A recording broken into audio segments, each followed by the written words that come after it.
What's up, YouTube world? This is a Nerd Herd production. This is your boy JR, the resident asshole of the Nerd Herd. I am on an international show today with Ben from Attention Seeking Geek, my brother from across the pond. How's it doing, sir?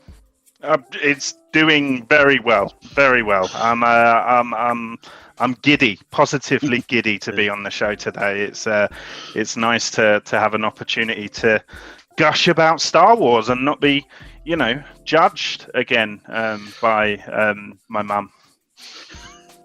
Yeah. Unfortunately, what's weird is my mom actually embraces it. She's like, "That's the one least nerdy thing you do." I'm like, "Oh." To thanks. be fair, I say that I joke, but I actually went to my first ever convention was Star Wars Celebration in 2007, and nice. I attended it with my mother. I am proud to say, at 16 years old, I hadn't found my people by then. Still looking, but yeah, I went with my mum. No shame. How was that celebration? Because I've heard mixed things about the European ones. Well, I mean, for me at 16 years old, I'd never been to a Comic Con or a convention of any sort. So I felt like I'd stepped into Disneyland for nerds. Like it was the first time that I'd kind of experienced cosplay, and back then I got excited about seeing stormtroopers, and now it's just like they're part of the background at a Comic Con, But yep. It was. As cheesy as it is to say, it was magical for me at that point. Obviously, I get it. Second time around, I was a lot older and stuff like that. But I think it's always special here in the UK just because it doesn't come around as often as it does in the States. If it comes around ever again. Well, yeah. Not trying to be mean, it just sounds like, at least last I heard, it sounds like they're going to keep pinging it in the US. Well, I mean, what we've got, I got the two programs here. So it was that was 2007. Nice. That was nice the Beatles first reference. One. So cool. Like this is honestly such a cool piece of art. And then this is rubbish. Black and white program. But yeah, this was 2016. So I mean, you've got nearly 10 years between them there. So it might well be another 10 years before we get it again. The other one was in Japan. Was the other one they did? I know they've done one in like Germany and stuff. I think Germany and Japan were the two other ones. Right. Okay. I mean, I might try and get over to another one in Europe. If they host it in France or something. I mean, if you ever get a chance, if you can get the time off, and it obviously be a very expensive trip. If they're at Orlando, go to. Do the Disney World, the whole thing. Oh man, it would be a dream come true. It's certainly on the bucket list. Like I've said to my wife, if I get life-threatening illness, like first thing, let's go. So I'm just holding out now for that.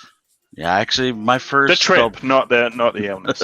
Yeah, the first one I went to was 2014 at Anaheim. Okay, cool. And that was right when they did the sequels, the first trailer for the sequels and everything. You old as hell, aren't you? It was nice. I will say I cried when you heard Han go, "We're home, Chewie." And that first time seeing that trailer.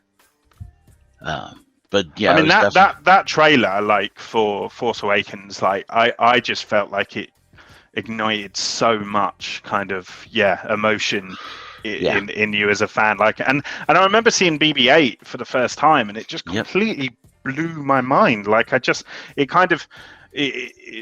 a very kind of fantastical design, and it moved in a way that I'd never seen before, and that moment and the Chewie "we're home" moment really kind of gave me butterflies, I think. Well, and they actually had BB-8 at the con, like they brought him out on stage because we all thought, "Oh, that's CGI.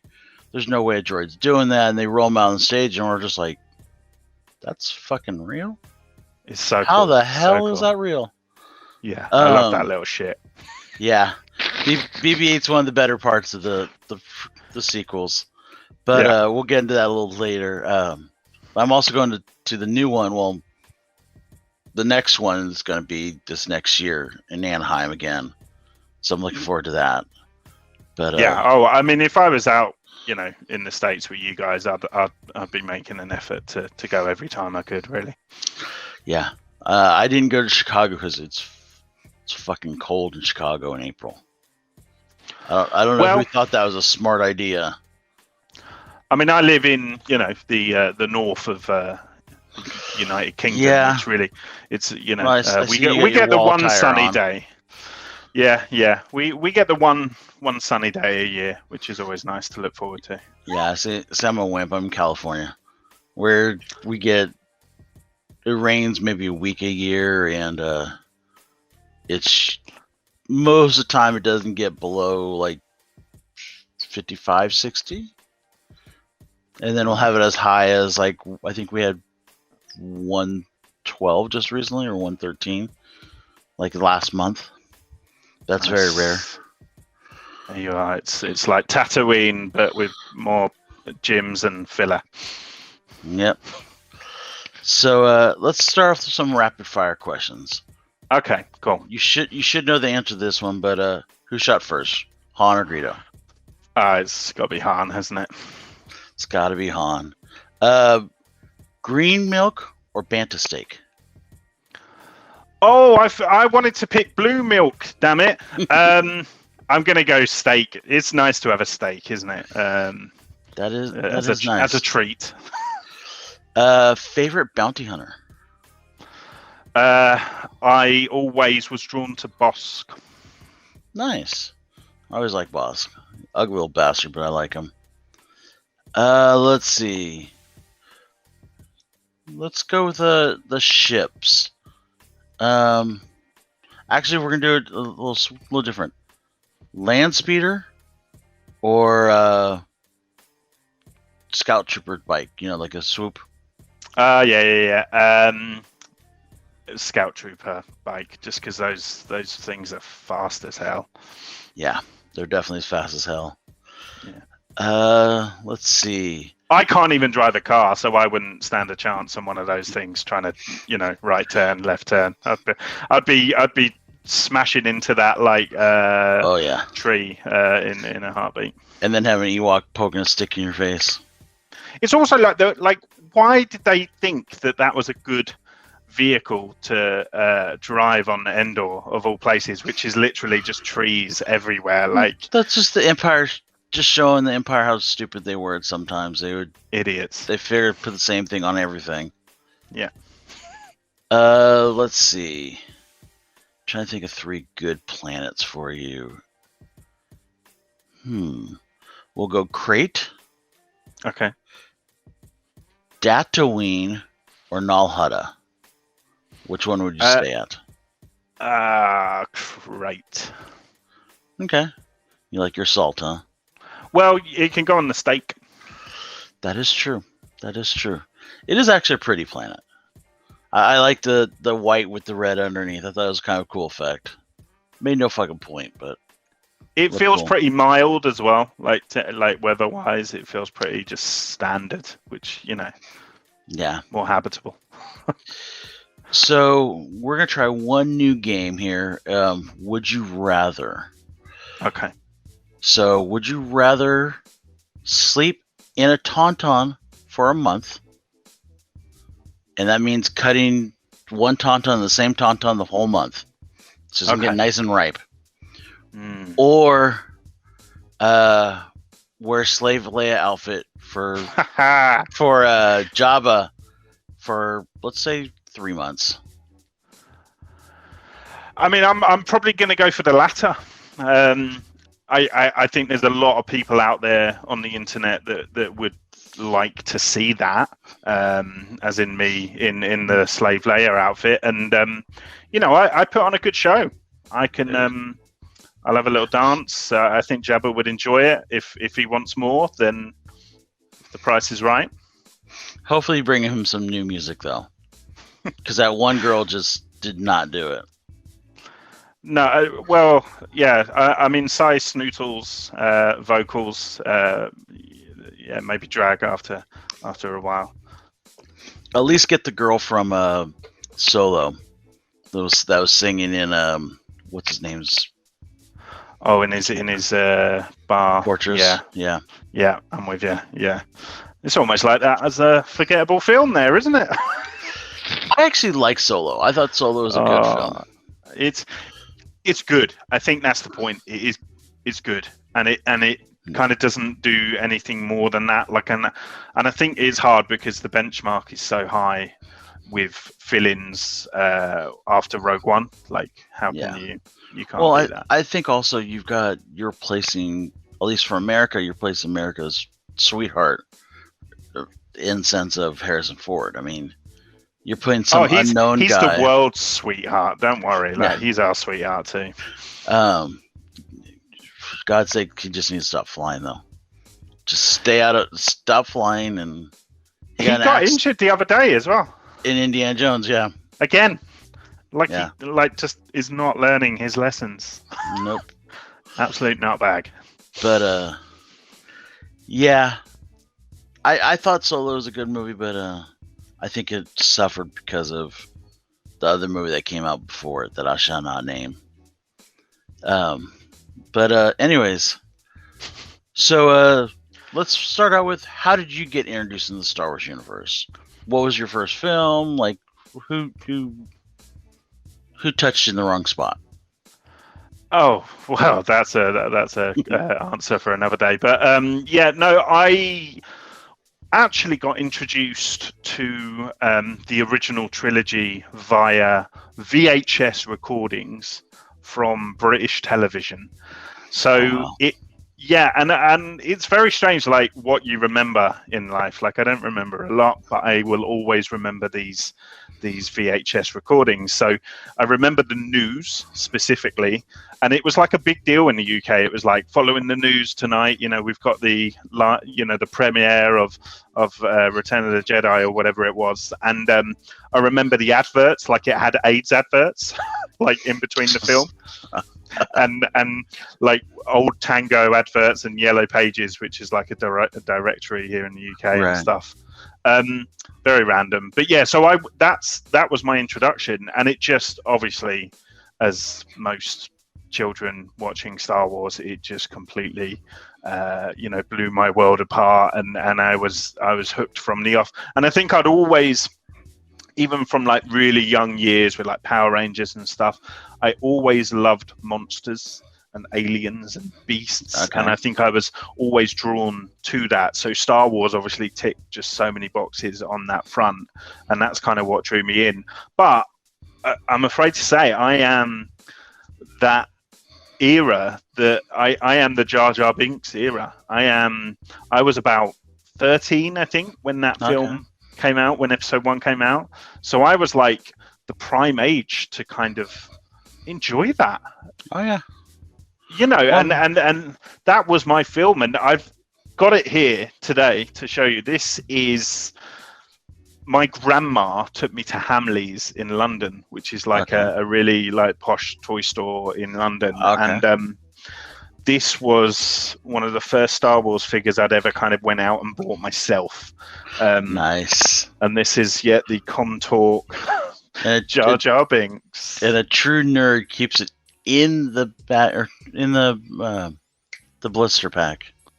Well, to be fair, I'm an unboxer, but that figure, I think, because it means so much to me, kind of memory wise and stuff, I've decided to keep it in its cage. But yeah, so I was kind of prime age for episode 1, and then obviously, well, I mean, you know the story after there. It just hasn't stopped since. And I think what's amazing now as a fully grown, 32-year-old fan, is that we're just getting spoiled rotten now. Oh yeah.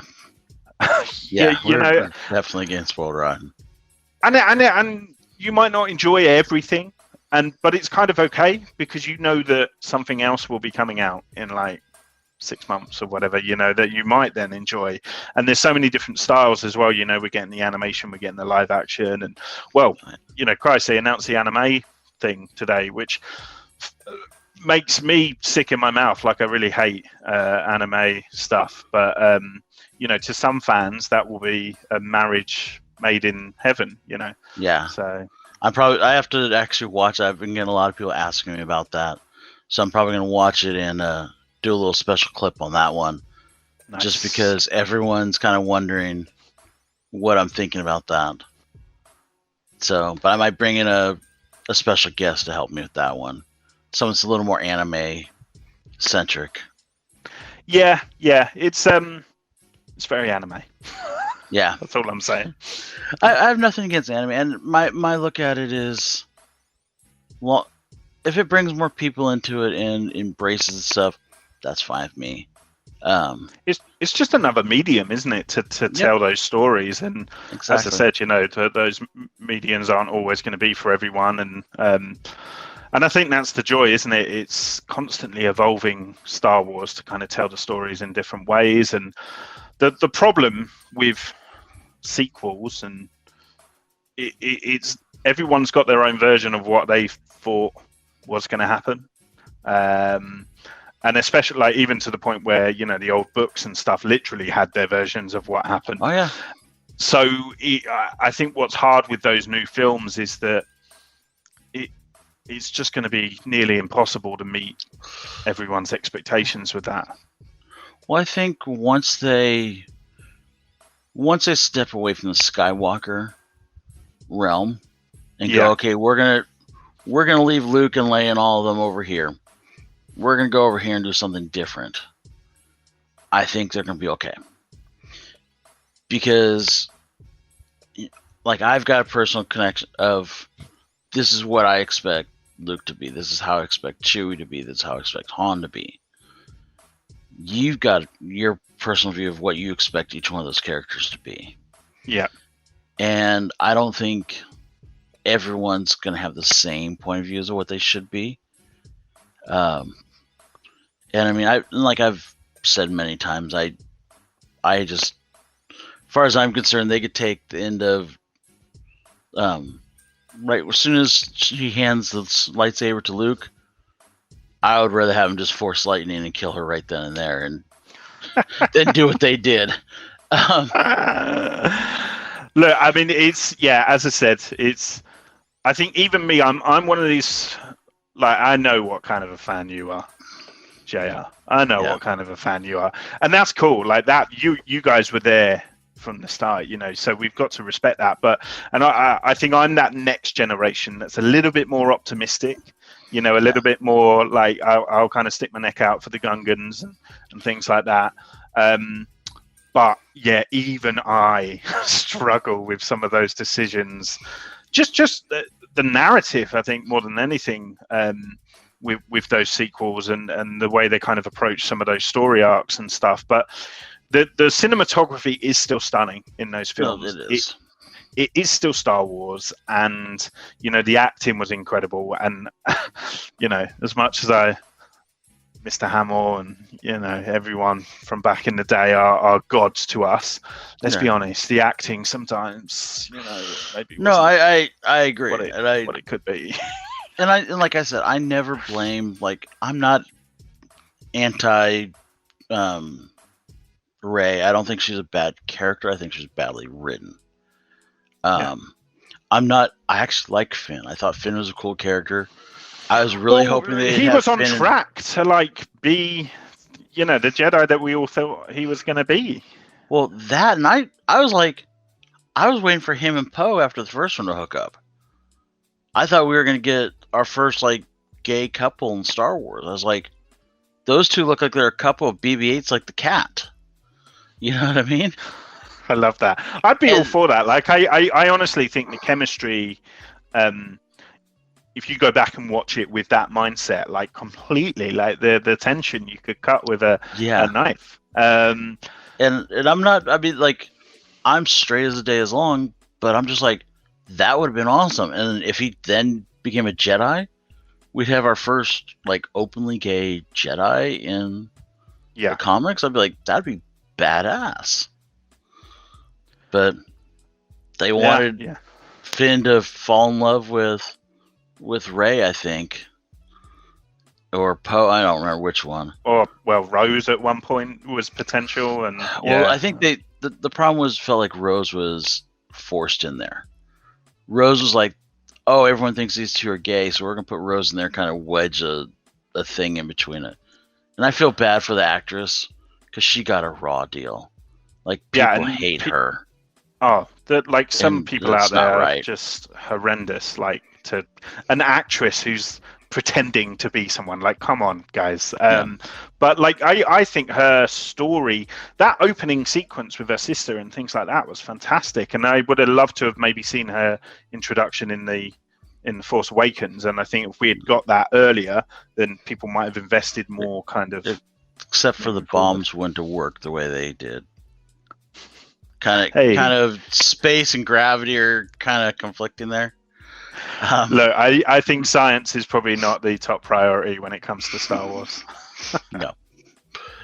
But anyways, so getting back and speaking of also actors that got a raw deal, was the guy that played Jar Jar, and he's now starting to kind of get he's kind of getting a comeuppance. Like, I guess he was at the last celebration in Chicago. Yeah. And everyone gave him a big standing ovation and stuff. And from what I understand, he is doing a new show with Disney. Yes. That it's he like is like a temple guard or something they're calling it, or something like that. Yeah, so it's kind of like a I'm cautious that there's differences in terms of what you watched as a kid and what I watched, but I think it's kind of like almost like one of those funhouse shows where the kids run around and there's a host and right, you know, like but Double it's a Dare. start. Yeah. We had Funhouse and things like that. Okay. Funhouse prizes to be won. Okay. A whole lot of fun. UK viewers will get that. But yeah, so I think it's like that, but set in Star Wars, and he kind of serves as like a Jedi, kind of, who is the presenter as well. Okay. I mean, the guy is like handsome as hell. I think he's actually, you know, a competent kind of performer and actor as well. For me, Jar Jar, like when I was 13, fart jokes and, you know, no, silliness, it makes sense. Right up my street. Yeah. No, I don't hate. I mean, like, I'm not a fan of Jar Jar. He kind of drives me nuts, but he wasn't meant for me. Yeah. And it's kind of like my shop owner that him and I are. He's about to turn 50, so we're like 8 years. Oh man, age he was difference. like, he was too old to even be going the first time. But his son was born when I think it was the second movie came out, like literally the day that they were going to go see the second movie. He was born, and he's watched the movies with his kids because he's a big sci-fi guy, and he's put in perspective a sense of, okay, the New Hope and stuff was for me, but that same magic that I had, my kids had with the prequels. And I was like, okay, I can appreciate that. And I guess with the sequels as well, there will be kids out there that were 12 years old when they went to see Force Awakens, and Rey is their Luke, and you know, and I think it is, you lose sight of that more and more the older you get, kind of thing, as a fan. But I do you know who I loved, Gungan wise? Captain Tarpals. I was a big Captain Tarpals fan. I just kind of loved that he was like the only one going, like, Jar Jar is an absolute idiot. He was like the only one to say it out loud. Yeah. And I loved his voice, like, Jar Jar. But yeah, Gungans for life. No, my only real disappointment with that movie was because, like, so back then, I don't know if you have like Fandango, but or have, you know what Fandango is? I know what it is, but yeah, I don't think we have it legally.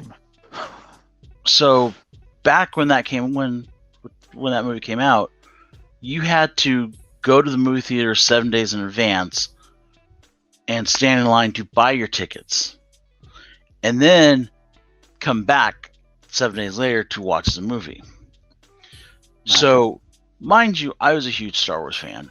Star Wars coming back, and I saw trailers with Darth Maul and everything. I'm like, this guy looks badass. He's got double wielding saber. Oh, don't even. I mean, I had like a pen that was a double wield, like the lightsaber was double wielding, so there's 2 pens connected to it. I think the first erection I ever got was Duel of Fates, to be honest. Like, what a scene. What a character. But I mean, all that stuff, you're just like, okay, this guy's gonna be bad. This guy's gonna make Vader look like a joke. And it's like, okay, this guy's gonna be our villain through all 3 of the movies. He's gonna be badass. And then you go see it, and he's killed in the first one. Yeah. And it's not even by the Jedi Master. It's by the apprentice. And I mean, mind you, it's Obi-Wan, but it's still. I was gonna say it's not any. It's like I guess it's there as a device to show that Obi-Wan was like lit. Like even when he was like in training, he was lit. Yeah, but it was still one of those things. Just like you're gonna kill him, and I'm just like, why? Why are you killing him in the first? And also, why kill Qui-Gon in the first? I mean, I wouldn't mind Qui-Gon dying if, like, Qui-Gon died, and then Darth Maul got away, and then we had Darth Maul through the other movies. Because then you hate Darth Maul for for a long time before you even see him again. That period that you're waiting for Attack of the Clones, you really hate Darth Maul, like, and you really want to get him. Yeah, and I think on reflection, I don't think many people, I may get a lot of hate for this, bought massively into Count Dooku. As incredible as, Christopher Lee is and things like that. Like, I don't think many people kind of bought into that, and I don't think it was that clear. We never really. His story was it was kind of talked about in passing, but we never actually saw that happen, or so immediately you're not that invested in him as a character and as a bad guy. And I think Darth Maul could have stood where he stood for the rest of the films. It's also Christopher Lee, rest his soul, as great of an actor he is, he played this aristocrat, this character that was just, I am better than all of you, and all this stuff, and it's just like, you're boring. You're an old man that, I mean, you just showed me a dude that can do flips with a dual-side lightsaber, and now you're showing me this guy that's got his nose up and can use a lightsaber. And I'm just like, yeah, I'll take the other dude. Give me that dude that does the kicks in the air and shit.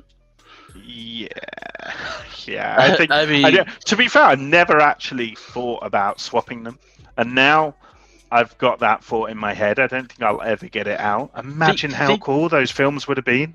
Think about if you did that scene with Yoda and Dooku. Oh my god! Yoda versus Darth Maul. Oh, stop! You have a little Yoda jumping around and Darth Maul trying to kick him and shit. I mean, how badass would that have been? It would have looked like someone. It would have looked like someone trying to swat a fly in the kitchen. Just everywhere. That would have just been one of the most badass scenes in history. I mean, that would have rivaled anything that Vader did. Yeah. I think it would have been up there. Well, you never know. Maybe in like the way these shows go, maybe there was some like secret like Darth Maul versus Yoda like scrap down an alleyway that we never saw. Maybe. Because fight. You've got that fight. Then also think about this. What if Anakin fought him and had to kill Vader? Or not kill Vader. I mean, Anakin had to kill Maul. What he's got all this built-up hate? What if that moment was Maul and not Dooku in Episode 3? Yeah. You just see Darth Maul's head bubble down. Oh my god, that's it. That's it now. And you just see from that point on, you see like, they do close-up of the eyes. You can just see his eyes just go black at that point because he just switched the dark side right then. Because he would just go, fuck you for killing Qui-Gon, fuck you for all this, and just end it. And then now he has to go fight Obi-Wan, and gets his ass kicked. And because Annie has made eye contact with Darth Maul as well, like in episode, so that as an arc, like just as a moment. Yeah. Oh. Guys, we are wasted on YouTube. Us two. This is the first time we've ever got together, and we are fire. But this is fan fiction next level. But I mean, that to me, that would have you got your overarching guy, and it would have been so much better. And you would have two guys paralleling to the end, and then attacking each other. But like poetry. Yep. So. Let's get back on track a little bit. Yeah, sorry, I'm king of digressing. By the way, no, it's all good. I love this stuff. This is what gets my blood going. And it's 10:30 in the morning, and this is obviously not doing enough for it. But anyways, what would you be? Would you be a Jedi, a Sith, a Merc, a smuggler?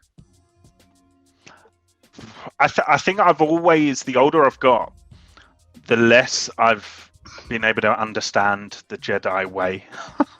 Like, I think I'd struggle on the whole, like, you're not allowed to love anyone thing. Yeah. Because I, like, back in the day, if a girl said my name, I'd fall in love with her. And now she's my wife. No, but yeah, so I think I always kind of, the more I've looked into it, the more I've kind of gone, oh man, it's pretty boring life to be a Jedi. Like, it's a pretty, they're very monkish. Again, this is a UK thing, but yeah, liberal dem. They're very kind of like, oh, we're gonna not really commit either way. I think I'd be a Sith, but like a reluctant Sith, like Annie. I think I would start a Jedi and just very quickly decline, and before you know it, I'm killing younglings in soft play. But yeah, so I would probably say Sith, unfortunately. Like, well, you could always be like a Quinlan Voss, where you're you're more like a fallen Jedi, and you lean or a grey Sith, Jedi. That's the that's what the kids say. Grey Jedi, maybe. I don't know. Maybe a smuggler. I think, again, because even being a Sith, I think requires training and discipline and skill, and killing your master. Killing your master, and I just haven't got the bottle for that. So maybe I reckon I'd maybe be one of these, scum and villainy kind of, one of these degenerates in Jabba's palace or something. So what would be your weapon of choice? I love Chewie's bowcaster, but then again, I think I'm like rubbish with like guns and aiming and stuff like that. Like, can I say like a stolen lightsaber? Like I've jacked someone's lightsaber. Yeah. Do you know whose lightsaber I stole? Mace Windu's, because I love, like, purple's my favorite color. Oh, there you go. So I was like just knocking about in Coruscant, and he went to way lower levels, and I was like, oh damn, like, okay, but I'm gonna take that. So I've would you remove the hand from it first? Yes, yeah, and it's a tight grip, so I had to use some butter and lube that bad boy up. But I got it now. I got it. That's another thing on the new ones. Where did what's her name? The little chick. I've got her statue in the other room. You know who I'm talking about. Yeah, I know who you're talking about. And it's Maz. Yes. Where the fuck did she get the lightsaber? Why didn't you give me that answer, folks? Yeah, she got Luke's lightsaber somewhere. She's an odd character as well, because they kind of never really wrapped up her kind of arc, I don't think, in that third film. Like, I feel like she was just kind of, we got her in like a hologram, didn't we, in that final flick. And again, she was a great character, and I think it's Lupita Nyong'o had played her, and I think she played it really well, and it was a character I was really intrigued by, and I kind of liked the idea of this kind of wise little old lady. Oh god, it's another thing they dropped the ball on. They're racking up now. her and the other guy that they had work on C-3PO, that little Babu Frick. Yeah. Okay, Babu I Frick love is my both those. favorite character of the sequels. Yes, Yeah. indeed. And can I say, missed opportunity, but Hot Toys, they make, like these beautiful lifelike yeah. replicas. Like a life-size Babu Frick by Hot Toys. Take my money. Yeah. I Need that in personally my life. stay away from Hot Toys because they're so beautiful and they're so perfect, but they're so damn expensive and well worth. Very expensive. They're for what they're asking for. It's spot on. But I know I'd be wanting to get every one of those damn things, and at $600-700 a pop, I would be in the poorhouse really quick. Even if with my like toys. some bootleg company in like China like make a statue of Babu Frick that's 1-to-1 scale, make it happen. If you're watching from a factory in China, get on it. So let's see. Do you have like a favorite Star Wars moment? Maybe like when somebody gets his tongue stuck in the pod racer. I love Sebulba as well. Can I say? I need more. I need a Sebulba cameo of some sort in some kind of show. You need more bad Jewish acting in the movie. Is that what you're saying? It was, distinct lack of it from there on in. No, favorite moment. I know we've talked about Darth Maul and stuff, and I do think that is such a stunning moment, and it kind of erases so much of that film that for some people does kind of come off as naff. I don't know. It's so hard. I think Chewie's cry as Han gets frozen in carbonite, I think, is such a heartbreaking kind of moment. Like, and I know that the kind of focus of that scene is Leia and Han and stuff, but it's actually kind of Chewie trying to kind of swallow that moment and stuff, which it always kind of. I loved Chewie as a kid, and still now I think he's probably up there for me in terms of like favorite characters. So. But I think that moment was just so dramatic, and when you are watching it as a child, you do genuinely think that's it. You're like, well, that's it. Like the bad guys have won. That whole end sequence of Empire it's a beautiful end sequence. You just feel like crap. Yeah, like when you first watched it as a child, I was just like, what is the point in life anymore? Because everything is over. But then Return of the Jedi came, and I've got to say as well, Return of the Jedi has so many moments. This is hard. It's like asking me my favorite child. I only have one. I think it's her. Yeah, I'm gonna go with the end of Empire, just as just that last kind of 20 minutes or so. Yeah, I love the part when you see Boba Fett walking out with Han, the carbonite floating behind him. You know what I mean? And just such an iconic shot. Yeah, absolutely. And I did love it. I think one of the moments I loved in Jabba's palace was the dun dun dun, where they're all kind of like nodding to each other, like the plan is just about. And I love that whole. And then the music kicks in, and Luke jumps, and R2 shoots. Saber out of his head, and I think that was a real kind of moment. So that's up there as well. There's so many in that original. I'm actually looking forward to in the comics, because they really haven't, where the Marvel comics are right now, they're leading into Return of the Jedi. They're getting really close, and I'm waiting to see like them, because they basically kind of put they filled in the gap between episode 4 and 5 already. Yeah. So I'm waiting to see how they get all the garb and everything, get like C-3PO and R2-D2 into Jabba's palace, how they get Leia into that costume, like where they get that costume for her, how they get Lando into the palace, which it's a matter of weeks away now, I think, from seeing all that come to fruition. I mean, I've been really impressed by that whole War of the Bounty Hunters series so far. I think I'm like 4 issues behind. With my holiday this weekend, I'm planning on just reading through a bunch of stuff. The problem is literally my pile of comics is like this big. I mean, it's just ridiculous. That's the thing, isn't it? You take your eye off the ball for 1 week with these bloody comics, and that's it. You're behind. That is very true. Yes, indeed. So, anything else you want to bring up? Like any cool toys? Anything other than your Jar? I mean, you could bring Jar Jar back if you'd like.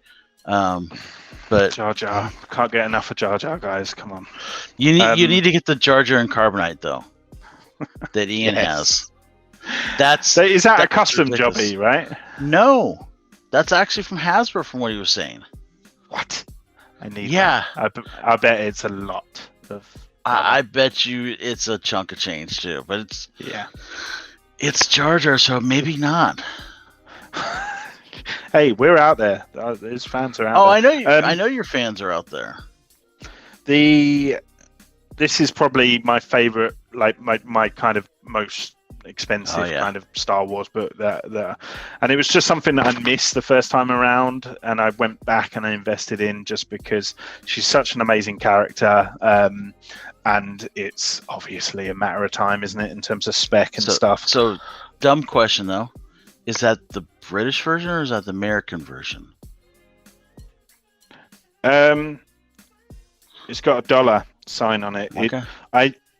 The British like pence copies, I think, tend to be more back in the day, like the Silver Age and Bronze Age stuff. I think now it's just kind of dollar copies across the board, which is lucky because the whole pence thing kind of, Yeah.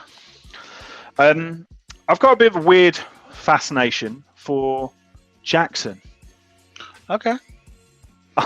We did an interview with the guy that has got a weird fascination with Jackson, right? Shut up. I need to go back and watch that. That's awesome. Yeah, we did an interview with Kevin Scott, which he's the guy who's been kind of like bringing back Jackson all the time in the comics, and he's one of the head writers on High Republic.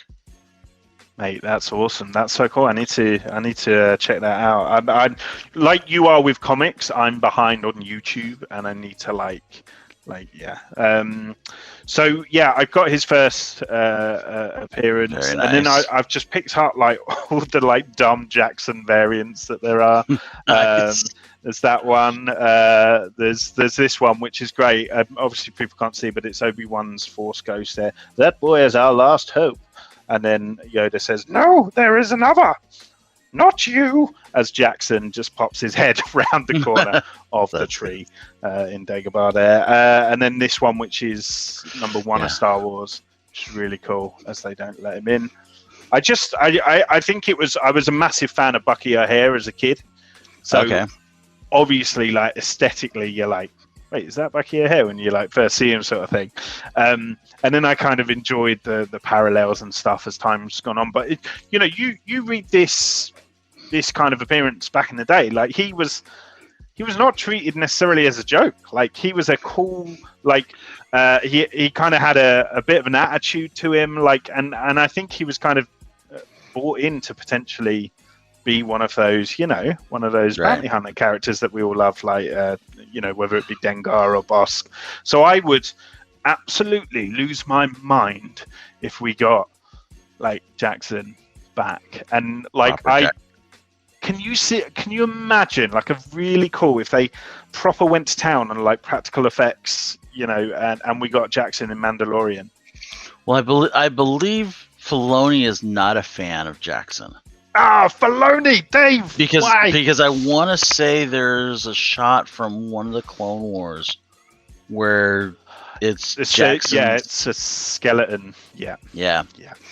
But it's funny because we had, like I said, we had Kevin Scott on, and that one that you put up, I think it was issue 8 of Star Wars, where he's on the cover. Yeah. I guess back in the day, you guys got like Marvel Tales or Star Wars Tales or something, and he was talking about he got a book where it was issue number 8, and then it was a couple other Marvel comics inside of it also. But it was like done like a not necessarily trade, but it was done a little bigger. And he, for life of him, thought, "Oh, Jackson's part of Star Wars." And he was watching when he finally got to see the movies. He's like, "Where's the rabbit?" And so he had like this obsession with the rabbit. It was like because the first exposure he got was like an Obi-Wan Kenobi toy, Yeah. and then the comic with Jackson in it. And so he Top figured, on my list, talking of toys, is the new Black Series Jackson toy that they bought out. yeah, that looks pretty cool. I Yeah. try not to buy too many toys just because I have nowhere to put them. Well, the problem is if I get that, then I need the Cad Bane one. And then if I get Cad Yep. Bane, then yeah. So kind of the only one that I actually own is now this one, which is obviously in its packaging and very sentimental to me. But yeah, I used to have a ton of the kind of original ones and Okay. had a Falcon and stuff like that. And I swear to God, my mum sold them when I went to like uni or something. Oh, I don't wow. know. I haven't That paid for your gathered the college evidence. education. I haven't gathered the evidence. She denies it refutely, but I'm pretty sure. I've got something very cool to show you actually, which again I don't know whether it's like a UK thing or whether you got. Did you get Tazos in the States I don't think so. or Pogs? Yes, Pogs. Yes, we had Pogs. So this is my original like Tazo Star Wars collection, Star Wars Pogs collection, which I've actually rubbed it off because it looked rubbish, but I had my class written in here and my name. That's wow. like how old it kind of backdated. And oh no, it's still there. Okay, I thought I'd rubbed it off. There you go. Ben Crampton, Class H. And some of them kind of missing over the years and stuff like that. And That's cool. I've gone out and I got them all, and I've got the full collection. So yeah, that is again like a really kind of sentimental, special thing just for me. And then obviously the older you get now, you just kind of you don't want to miss that opportunity when stuff comes out, so you kind of get it there and then. So like Royal Mail in the UK did nice. stamp collection and stuff like that, and I recently collected these as well, which are the trading cards. Oh, the cards. So Very cool. smashed out that collection, and that's kind of I did bring some signatures that I'd kind of I've acquired over the years. So we've talked a lot about him, and he was the first person that I met. Nice. And it was at that Star Wars celebration in 2007. That's cool. With my mum. My mum, who, can I say, when she met him, I shook his hand. I was just like this the whole time. My mum said, "You were very good in that movie." That was her exact words. And he was like, "Thank you." So that was awesome. I've met like Jeremy Bullock and stuff over the years. Oh, that's cool. I've actually got that comic. Oh, it's awesome. The Adi Granov cover's beautiful. Lucky enough to meet Peter Mayhew as well before he passed. Neil Quashie, I think his name is. And then Doctor Who coming. Yeah, Daniel Logan, Paul Blake, who plays of course Greedo. I was really lucky to meet Dave Prowser a couple of times. Kenny Baker. Cool. This I got at the premiere in the UK, and so I managed to get to the railings, and I was there like all day, and cool. it was a long ass day, but I was actually due to see the movie at midnight, so the premiere was the same day of its release, at midnight. So my plan was to stand in the cold all day and then go and watch it in the evening.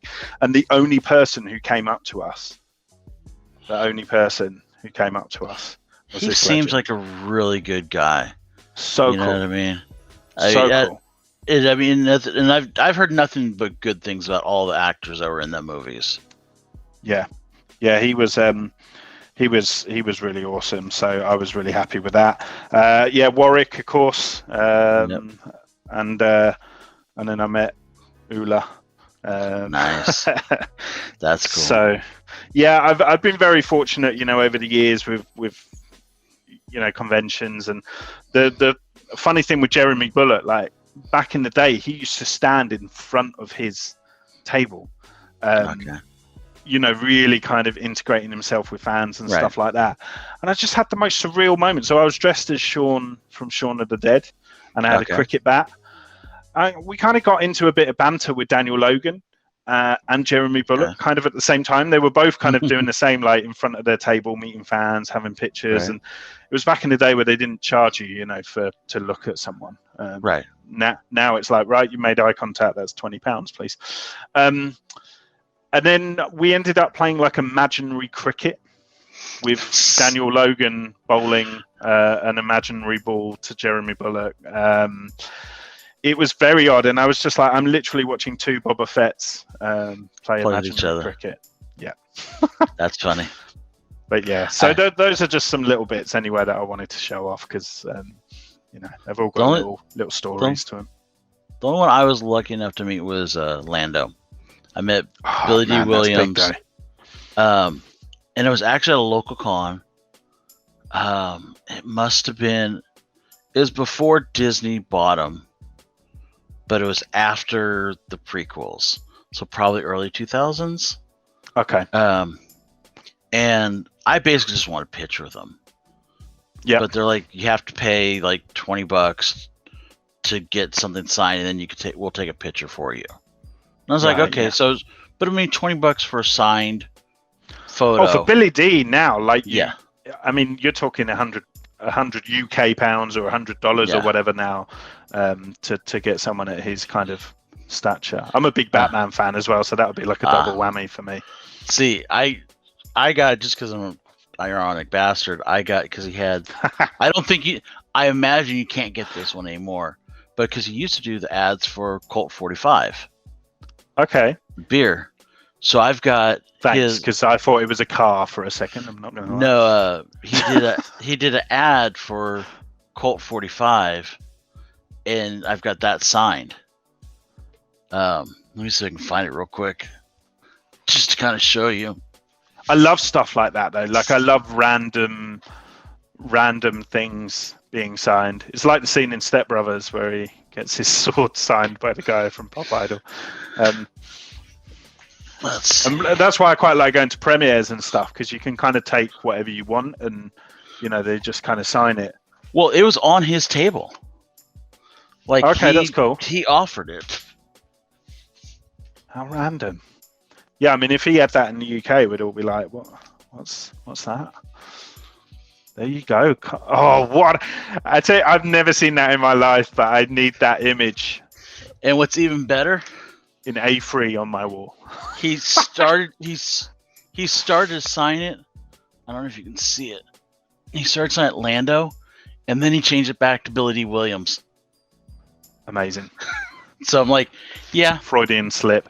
Is that the mum from Fresh Prince who's like behind him there as well? Let me see. The actress.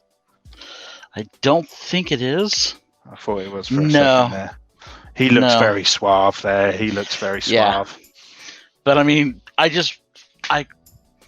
when I was a kid, my parents owned a liquor store. They owned a store. Okay. And so I grew up stocking shelves and stuff as a kid. Yeah. So before I even knew what beer was, I was stocking Colt 45s in the refrigerator. So it was kind of one of those things where it was kind of one of those things where it's just like, it fits me. That's why I got that. But cool. He was super nice. But I think this next time, Ian from the Nerd Herd and I are talking about. Well, I know he wants to get Mark Hamill's signature. Ah, yeah, that's the grail right there. And after last time, because I could have got Carrie Fisher's when I went, and now I kind of regret not getting Carrie Fisher's. Oh, it's one of my biggest regrets is never because there were a couple of opportunities. She was at a couple of events that I went to, and I just never did. I kind of always went, oh, it's a little bit too dear, a little bit too expensive for me, and I haven't really got the money. And I thought I should have just bit the bullet, paid on credit card, stole from someone on the street, did what I needed to do to have that moment with her, because it's a big old loss, that. But I would like to get one with the Emperor. Like, I'd like to get the Emperor to sign something for me, and then do the picture of the Luke and the Emperor, have Ian as Luke's apprentice, and I'll be the Emperor's apprentice. Awesome. That would be cool. Cool. Just don't say anything embarrassing to them. Like with John Boyega at the premiere. Again, I just get flustered, and I went, "You're the man, John." And he went, "Thanks." Signed my thing. Oh, honestly, I'm actually pretty good at not doing stuff like that. I've met several big comic book writers and artists and stuff, and I've been able to kind of talk to them as human beings. But you do get that moment where your mind just blanks. Like, I met Robert Kirkman, the guy who created Walking Dead, and I just want to say thank you for creating a show. I enjoy it.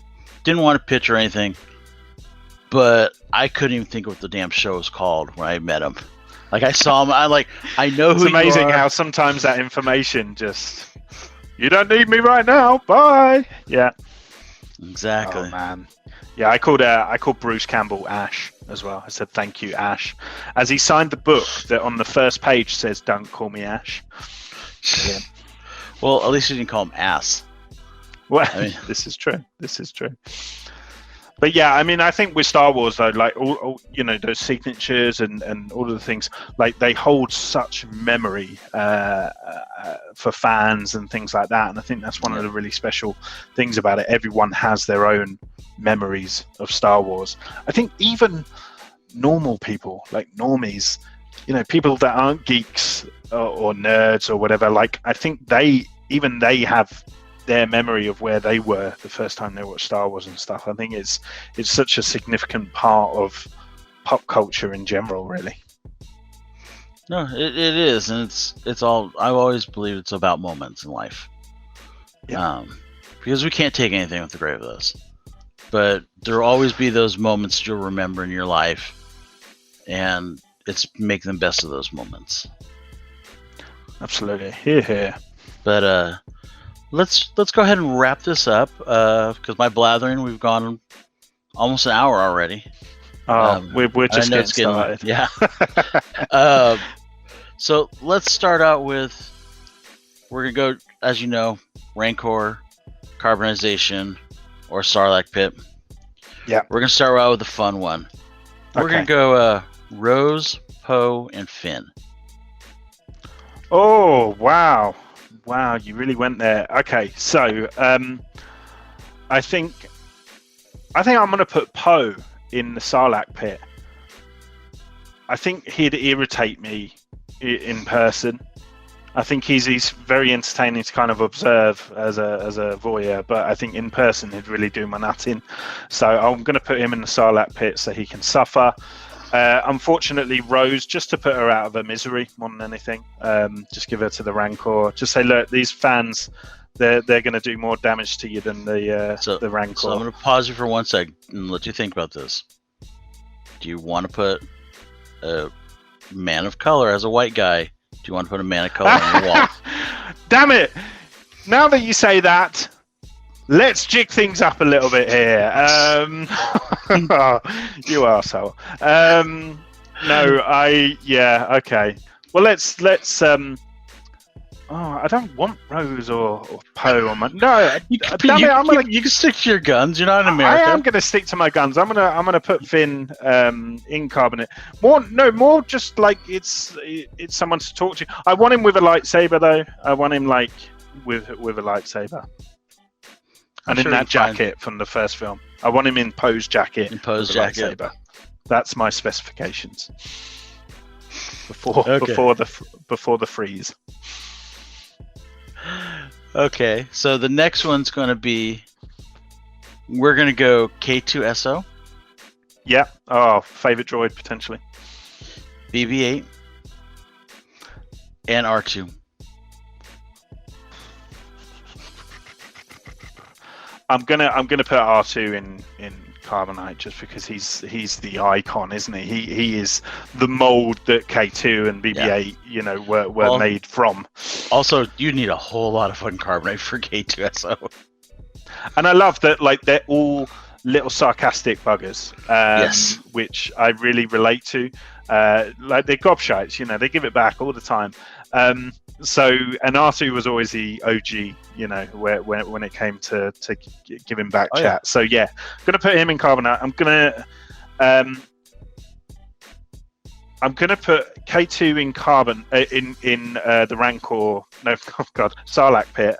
I'm gonna put K2 in the Sarlacc pit, just because I think that would be a lot for the Sarlacc pit to stomach. And I'd be quite interested to see, the journey that K2 has to go to down the throat. And the Rancor trying to catch BB-8 would be the funniest sequence ever. That would be. I was also thinking with BB, he could just kind of roll around going down the Sarlacc pit because a bunch of rings. Yeah, it'd be like, did you ever get those things at the fairground where you put the coin in and it kind of spirals down? Yeah, exactly. Oh yeah. Well, I was thinking with the Rancor though, it'd be like, when you have a cat and a red light. Oh yeah. Just trying to catch BB-8. So I'm all for that. Oh yeah. No, I actually have one of those little small Spiro BB-8. They're so cool. I just wish they made them 1-to-1 scale. Like, I think people would have paid an extra, even like an extra $100 for the sake of having that technology in a 1-to-1 scale would have been Mr. Trick. Well, I have all hardwood floors and I have 3 cats. So awesome. And then the last one, you may take offense to this one, but this is all the rate. This is the full races one, and you've heard this one already, I imagine. But Porg, Gungan, Ewok. Oh right, okay. I was really worried where that was going to go when you said I'm going to take offense. I'm going to. So I've got to do like the whole race. Mm-hmm. The whole species. Okay, that is tricky. I think I think a Gungan would present better than an Ewok in Carbonite. I think Carbonite doesn't present hair and fur that well. They'd look pretty matted down, I imagine. It just wouldn't look right. So I think a Gungan could a nice big tall bit of Carbonite on the wall. Be ugly, but yeah. No, Captain Tarpals. He's a handsome Gungan. And then tongue all hanging out the side. Or maybe Boss Nass, like Boss Nass on the wall. Just yeah, what a guy. I was held by Brian Blessed as a baby. Apparently, that's one story. Oh. I've got like a great auntie that's like a agent, and she knows Brian Blessed, and apparently he held me. Oh. That's it. That's the story. I'm going to put Porgs again. I think for entertainment purposes, I'm going to let the Porgs go up against the Rancor, just because the Rancor would have to catch them all, and it would be a right nightmare, and just all around him and stuff. And then unfortunately, just to give the Sarlacc bad digestion issues, let's put a ton of furry teddy bears down him. And you just see a bunch of hairballs coming out of it. Yeah. Just coughing it out. Yeah, nice. Well, it's been a pleasure. It's been my pleasure. How can we find you? Well, I can't give my address, but I am on Instagram at Attention Seeking Geek, where I post kind of daily comic books that come through my letterbox, or toys, or whatever I've acquired. I do lots of weird, random Photoshop cosplay hybrid picture things when I would get bored. It's an entertaining place, is what I'm trying to say. So please do follow me on there. My YouTube is kind of on. Well, it's kind of frozen in Carbonite at the moment. So there's a great backlog though. If you want to go check out Attention Seeking Geek on YouTube, I've got tons of old videos, and there's actually a Star Wars one. This was the picture that I sent to you before. Is dating with Darth Maul. It's a Darth Maul dating video. Very kind of 80s.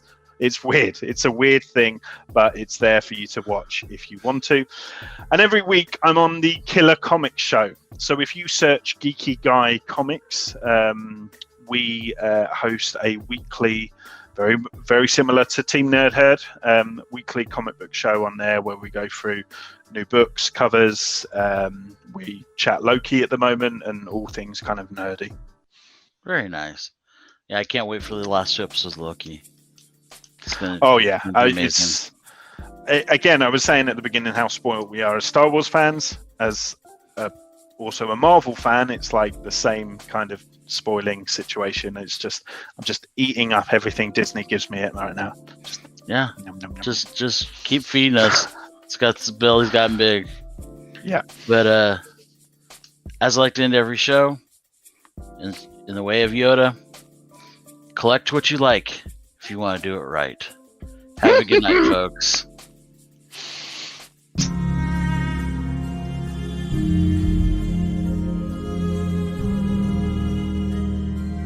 DJ Abomination.